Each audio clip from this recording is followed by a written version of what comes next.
Hello and welcome to the Sleep Strategies for Wellbeing presentation. My name is Katie Wood. I'm the Assistant Director of Health Promotion and Wellness. I work in the Office of Recreation and Wellness. In typical times, I'm usually in my office in HRC 100G, but I'll also have my contact information at the end of this presentation should you have any questions or want to know any more information. So to get us started with an agenda, we're going to do some welcome and introduction, just a little bit about me. We'll talk about some data, national and some Butler data specifically from student surveys that we've done. We'll discuss the benefits of sleep, talk about some sleep issues and strategies to overcome those issues. And then I want to make it a little bit more personal for you so you get the most out of this presentation that you can. So we'll do some goal setting and we'll talk about some local, national, and campus resources for you. In a typical presentation, there would be questions in closing, but please feel free to email me if you do end up having any questions. Let's get started. So thinking about some national data, this is from the Centers for Disease Control and Prevention, the CDC. And what I want to point out here is the adult with the arrow there, the 18 to 60 years age group. And this is talking about the recommended hours of sleep per day. So on here, it says 7 or more hours per night, you'll notice. But if you're thinking about how much you need, it could be more, it could be less. And that's okay. There's no right or wrong. Everyone's body is different. Obviously, as you can see, if you look at the rest of the chart, it changes as we get older. So just think about where you might fall sort of in that range, 8 to 10, 7 or more, maybe it's fewer, and that's okay. And this would be the recommended number of hours of sleep per day. The CDC has a lot of great information if you're looking for more. We'll talk about that later, but they have some really great information about sleep and sleep hygiene.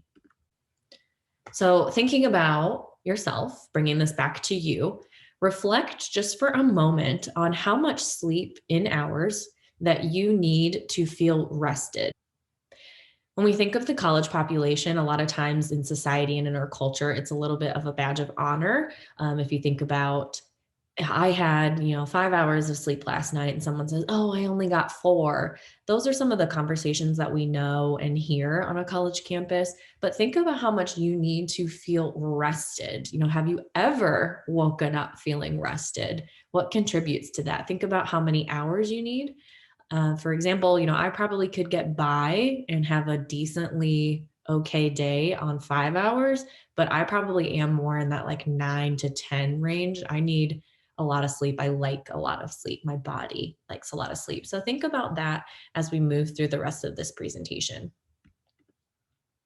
Moving into some Butler data, this is from the year 2016, and this is from the National College Health Association survey that they administered at that time. You'll notice sort of this nice curve over here, a little bit of a bell curve of the responses that students had. So this is assessing on the past, how many of the past 7 days did you get enough sleep that you felt rested when you woke up in the morning? So focusing on that question that I just posed to you. You'll notice about 8.3% said 0, which my heart hurts for them. We want them obviously a little bit more days than that. But 37% reported getting enough sleep on 4 or more days. It's about half. 63% reported 3 or fewer. And again, 8% said 0. We know that this can definitely be an issue for the college student population. So this is a really relevant presentation. Moving into 2020 data, assessing a very similar metric here. Did want to point out the little asterisk there. This data was collected before the pandemic really began. So we administered this on campus at the end of January into like mid-February. So just wanted to put that little caveat there. The data would likely be very different if we had assessed later, mid-pandemic. I'm sure maybe you or folks who experienced some sleep disturbances during the course of the quarantine and the pandemic. That's totally normal. A lot of people experience that. So, but we're looking at this specific sort of time period for this question. And you'll notice that the data has changed a little bit. So 0 days almost doubled from 8.3 to 15.5. 27% reported getting enough sleep on 4 or more days.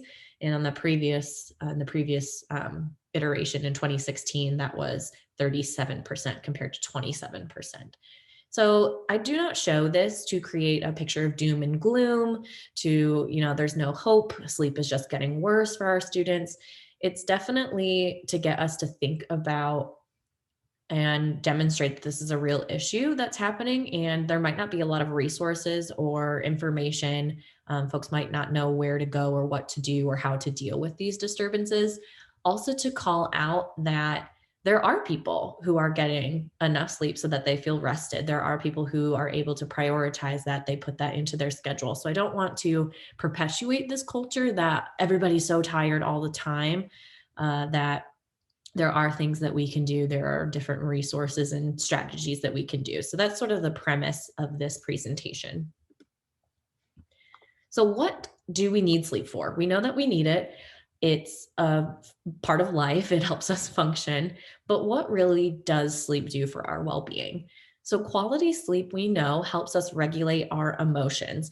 The best example I have for this is to think about a toddler who hasn't had their nap that day. They're probably a little bit cranky.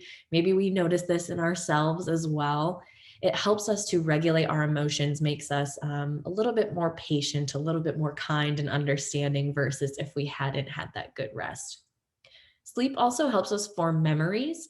So if we're studying or trying to learn a new skill, it can be really helpful to go take a nap right after that activity. Also, putting the plug in here for I'm a big advocate for going to bed, study as much as you can, but if you're feeling tired the end of the night, it's going to be better for you to go to bed, retain that information that you know, versus staying up all night, pulling an all nighter before a big exam and cramming. We know that that's better for our bodies and better for our memory. On the flip side, a lack of sleep, we know that irregular sleep patterns can be linked to poor academic performance, which is a big concern, right, for our Butler students for sure. In the short term, lack of sleep or maybe just like a sleep disturbance or something like that can impact our cognition, our performance, and can cause is linked to some memory deficits, right? So we might feel a little bit foggy, might not be on top of our game in terms of athletic or just like brain sharpness. That is sort of wrapped up in that short term lack of sleep. For chronic lack of sleep, and this would be probably insomnia for a very long time, something that's really affecting you for a significant period of time. It's linked to poor health outcomes. We know that sleep is good for the heart, and there's a lot of different correlations between lack of sleep and heart effects. If I want us to think about what people or you or others, someone what do people swear by in order to get good rest? Like, what is the trick for them? So, we know that melatonin is pretty popular right now. I don't know, growing up, if others heard this, but a glass of warm milk will help you get to sleep. Reading a physical, like paper book, can be really helpful as well. Just think about if you have any like tricks that you think of when you're struggling to get to sleep. We know some different sleep strategies in addition to those that we might have just thought of or listed there. There are evidence based researched strategies that we can do to promote sleep. One of those things is going to be maintaining a routine and doing sleep hygiene. So, this is like the same routine each night. Eventually, your body will get used to it. And then those activities, those behaviors will cue your body into being like, oh, okay, it's time to get ready to go to sleep. So, that could look like journaling, brushing your teeth, maybe taking a shower, having some herbal tea, something like that. Just going through the same motions and doing that same routine each night will then eventually prompt your body to be like, oh, okay, it's time to wind down. So that's that routine and sleep hygiene. In a similar vein, consistency, we want to make sure that we're maintaining sleep and wake times. And this means waking up at relatively the same time each day and going to bed around the same time each night. So this would include weekends, which I know can be a challenge for folks. I heard a sleep expert a number of years ago, and he was discussing this very point. And the audience asked, if we can't do both, which one is more important to maintain? And he said that if you have to sacrifice one, you'll want to keep your wake time the same each day. So, say you went to bed a little bit later, you want to try to wake up that same time that you normally would, then the body will be tired that night. And so, hopefully, you'll get some good rest versus sleeping in that could really disrupt it if you stay up late and sleep in. So, a little tip there for you. Obviously, regular exercise and good nutrition are going to be important. These are sort of like the keys to health and wellness, right? Regular exercise because it tires us out during the day. If you struggle with falling asleep at night, maybe incorporating some different movement could help. And then good nutrition. We'll talk about food on the next slide. So, environment, there's things that we can do that will create a sleep promoting environment. The body really likes darkness or low ambient lighting, so like a night light or low lamp, dim lighting, things like that, if you're not able to get total darkness. I know just personally, I need blackout curtains to fall asleep. Just even a street light outside is enough to sort of throw me off and keep me up a little bit. So I invested early on in blackout curtains, and that's what's really helpful for me. When we think of other things in the environment, noise could be quiet, completely quiet. There are lots of folks who can do that. But if that's not for you, if you can't fall asleep in just quiet and silence, intentional noise. And a lot of people will use a white noise app, which can be beneficial to them, creating just intentional noise. Cool temperature is another part of creating that sleep promoting environment. It's around 68 degrees for the best environment. And if you can't or don't really have control over the temperature of your space, make sure that you're wearing light, loose clothing to sort of maintain that temperature and get all cozy in bed. And we want to keep the space for sleeping as much as possible. And it can be a real challenge, especially for the college student population, because if we're in a dorm per se in our room, then the bed probably becomes a couch and a dining room and like a space to hang out. And that's totally fine. That makes a lot of sense for those spaces. But as much as we can, if falling asleep or staying asleep is something that you struggle with, try this as one of those different strategies that you might implement and keep the space for sleeping and for sex. You want the brain to associate, okay, I'm in bed, it's time to go to sleep. That's that other cue. So you might consider that as one of the strategies. When we think of food and drink, caffeine, obviously we know America is very caffeinated. That's okay. In terms of how it affects our sleep, we know that caffeine has about a 6-hour half-life. So incorporate decaf or different alternatives about 6 hours before bed if this is something that you're struggling with. And then alcohol. There's pros and cons to alcohol, right? So it's a depressant, and that can make us feel a little bit more calm, can help us fall asleep. But if we think about folks who do like a nightcap, or if we had a heavier night of drinking alcohol that night, we're probably not going to get very good sleep. It doesn't promote a really restful night. And that could be something that might be contributing to an issue that you're having. So looking into that, but these are just some of the common things that we want to watch out for. Different issues might arise. That might be the reason that you're viewing this presentation. So trouble falling asleep, that could be due to mind racing. And one of the ways that will combat that is to use a notepad or a journal on a nightstand or just right next to your bed within reach, not on your phone. You want it to be a physical sort of pen to paper kind of situation. And jot down all of the thoughts that are in your head. A lot of times our brains are trying to protect us and help us remember things that are really important, but we're not going to do anything about it right then and there because we're trying to go to sleep. So how we can combat that is to just jot everything down. It'll be there for us in the morning when we can actually address it. But, thank you, brain. I'm going to make note of this, but I'm going to set this down for the night so that I can go to sleep. That's one of the tricks that you can try. If you have a hard time waking up, maybe you're not a morning person or just struggle in different ways with that, create a fun morning routine that you look forward to. So that could be, there were times during the pandemic where I would go to bed so excited to wake up and have a tasty cup of coffee the next day. It can be something so simple as that, Or you can have an accountability buddy. Maybe if you're going to go for a walk or go work out, you don't want to disappoint that person. That will be enough. Think about the ways that will motivate you to get out of bed. Is it having that hard commitment? Is it a fun breakfast that you want to make? Those are different things that you can incorporate into that fun morning routine, something that you're going to look forward to that is going to be exciting enough and motivating enough for you to get out of bed. When we talk about sleep, we're also going to want to talk about naps, definitely. So, from the research, we know that we want to keep naps to about 20 or 90 minutes, and these will keep us from waking up feeling groggy.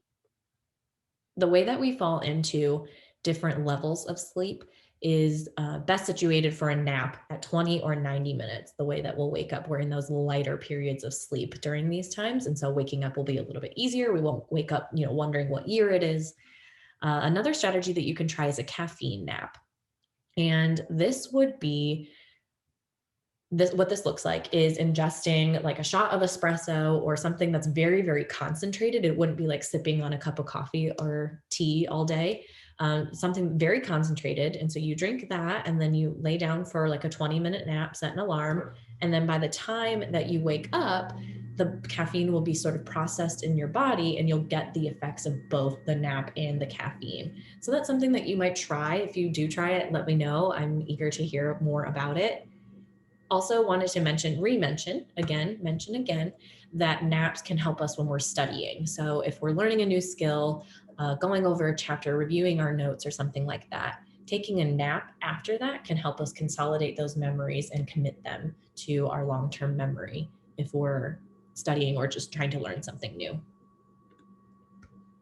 Did also want to mention, this is sort of an interesting concept when we think about what our body needs, and it's a different way of thinking about rest. So obviously physical rest includes sleep, napping, but did want to mention these 7 different types from Dr. Sandra Dalton Smith. She's the author of Sacred Rest and appears on a number of different NPR and different TED Talks and podcasts talking about this topic, which I think is really interesting. So the best way that I communicate and sort of share about this is if you are feeling really exhausted and someone says, oh, well, just take a nap, but you know that the nap is not what you need, maybe look into these different types of rest. It might not be that you need physical rest. You might need a break in a different way. So physical rest can be intentional, like sleeping. It can be light exercise. And this can connect to mental rest as well. So if you know those people who are like, oh, I go for a run to clear my head, those can be kind of one and the same there, and a lot of connections. Thinking about sensory rest, I think about our current society and how notifications and different people are always trying to grab our attention.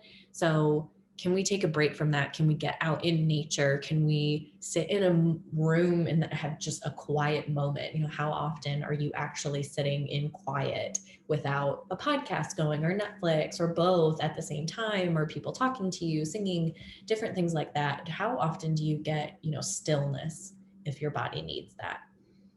Social and emotional are definitely connected as well.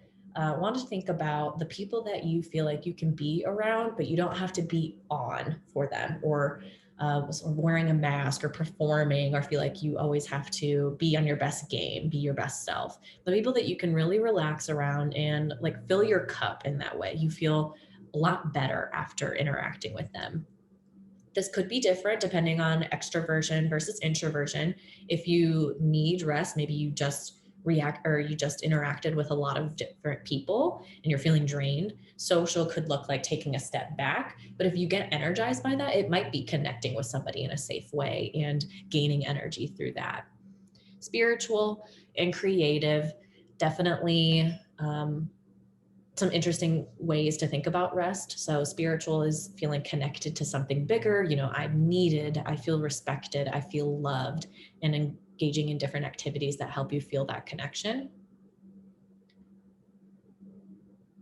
Creative, Dr. Sandra Dalton Smith references a study in which folks were looking at either a painting of water or were actually looking at like a body of water. And both of those groups experienced positive mental health benefits from that. So if you want to put up, for 5 minutes, a beach scene on YouTube, there's so many of them. If you want to just look at a body of water for a few minutes, just to give yourself that kind of rest. And those brain scans, again, were very similar for people who were actually at the water and people who were just looking at the picture of it. So if you can get to the canal, or if you're not on campus, some place that's nearby, get out in nature and sort of reset, that's great. And if you're unable to do that for whatever reason, pulling up a picture of your favorite nature hike or yourself in nature, or a different body of water on YouTube, for instance, could be really beneficial. And these, again, are all just if we need a break. And there's so many different ways to access these different types of rest, just beyond taking a nap or getting a good night's rest. So goal setting, if you're interested, we'll move into this part here. I wanted to talk about sort of generally what goals could be. So you could apply this to sleep. Potentially, if you're viewing this, right, you're interested in sleep goals or changing maybe something about your sleep, but these can apply to anything that you're looking to change or to set some goals for yourself. So around sleep, it might be more. I want to get more sleep. I want to get better sleep consistently, or I want to change my behaviors around sleep. Some of the ways that we can think about this include very specific goal setting. So we know that SMART goals, making it more relevant and specific, are helpful in terms of creating more successful goals. So someone might say, I want to get more sleep, right? Okay, well, what does that actually look like? Versus if we were to have, it's a more effective goal setting strategy to say, I will go to bed 20 minutes earlier each night this week. That is one way that we could get more sleep. It's specific, it's measurable, and it's going to be relevant for us. I do want to mention one of my favorite researchers. His name is BJ Fogg. I believe he was out of Stanford. Again, great person to listen to their TED Talks. They're on a lot of different podcasts, but his research on tiny habits was one of the cooler things that I've come across in health promotion, and wanted to share that with you. So there are some keys to tiny habits. You want to start small, build it into your existing routine, and then you celebrate. So the study that is most often cited around this is that he had two different groups of people whose goal was to run a 5K. And one group, the sort of control group, they set goals the way that we are normally told to set goals, right? So, okay, I'm going to continue. I'm going to up my running a little bit. I'll eventually, time myself and increase those running distances, and then I'll be ready for the 5K. The other group was the tiny habits group. And so their goals were very small. So for 1 week or for a couple of days, their goal might have been come home and put on my running shoes. And that was it, right? So it's very small, very achievable. They're going to build it into their existing routine. So when I get home from work, I will put on my running shoes. And then that was it for the day. And then they celebrated that. So it's almost like when people make a to-do list on their to-do list, and then you cross it off and you feel good. So they would increase these incrementally. And the study found that those folks in the tiny habits group actually achieved the 5K easier and quicker than in the group where they were setting goals the way that we were traditionally taught to, or have previously been taught to set goals. So these are different things that you can think of, right? And it can seem daunting to create a goal or to have a task that you're working up towards. And this is one of the ways to make it a little bit more achievable and more fun to do it, and potentially more successful. So an example of this, really in relation to sleep, my goal might be to meditate before bed. Very vague. Let's break it down a little bit. So tiny habits to work up to that might be to take 3 deep breaths after I brush my teeth, right? So that's that starting small, and I'm building it into my existing routine. I already have a habit of brushing my teeth. I can take 3 deep breaths after I brush my teeth. Very achievable, definitely. And then another one in the progression might be do 1 minute of focused breathing. So let's say eventually I want to incorporate 20 minutes before bed of meditating or just stillness. this would be one of the ways that we sort of work up to that in that tiny habits model. And again, this can work for any different type of goal that you have. If you want to drink more water, a tiny habit might be putting your water bottle next to your bed when you wake up. And then that's going to encourage you to drink more water. If you're interested in learning more about this, again, there's a lot of different research from BJ Fogg at Stanford. He has a lot of great TED Talks as well, if you're interested. Wanted to bring in some resources as well. I am fascinated by the differences in people who are like morning people versus night owls. I just think it's really interesting the way that their days can be so different. In this questionnaire, you likely have an idea of what you already are if you're a morning person or a night owl. But this questionnaire, it's if you Google sleephabits.net MEQ, it'll help you with the morningness eveningness questionnaire, and you learn more about yourself, and it has some feedback on how you can use your energy to your benefit. So I am not a morning person. I was definitely enrolled in afternoon kindergarten. It was pretty apparent from the start that I was more of an evening or afternoon kind of person. So I am not going, knowing that about myself, I am not going to put my biggest tasks of the day in the morning. I'm going to start light. I'm going to sort of ease into the work day and then work up to that when my energy is at its peak. If you're the opposite, right, you do want to schedule your more important task where you're more focused, you're alert, you're ready towards the beginning of the day, and then trail off towards the end of the day. So learning about that, feel free to Google that and look that up. On the second point here, a little bit more, some more abbreviations that we have. So PCP stands for primary care physician. If this is something, if you're really struggling with sleep issues and it's impacting a lot of your life, there's only so much that a presentation can do. I can talk about different resources and different strategies that you might be able to implement, but this is something that if it's really impacting your life or it's been going on for a while, it's something that you can talk about with your primary care provider. After that, if you're on campus, right, there's health services, which is the HS there. They can help with different resources or potentially medication that might be beneficial for you. Also, if you're on campus or want to access their services virtually, CCS is for counseling and consultation services. A lot of times we'll find that, if our mind is racing or if we're unable to sleep, that can be an indication of something going on with our mental health. And so if we can address the different aspects in the interactions of mental health, maybe we can have better sleep at the end of the day. Also, some really great resources here, the sleepfoundation.org and the nsf.org, the National Sleep Foundation.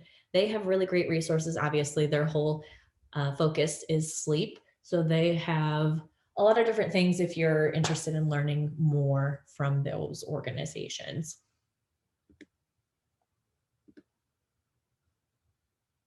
So something that we often give to our students is a sleep kit, but this is really easy, something that you can make at home or purchase these different items that might help you sleep.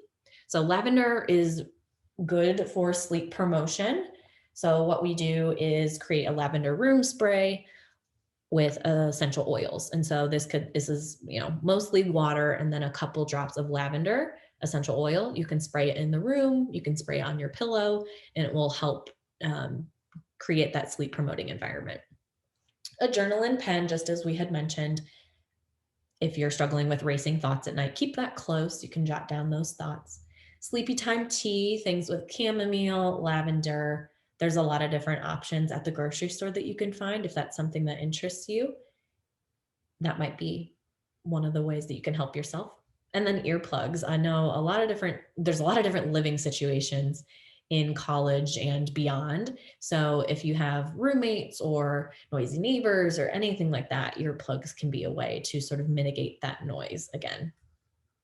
And you can make these at home. If you're interested, let me know. But thank you so much. Here again is my contact information.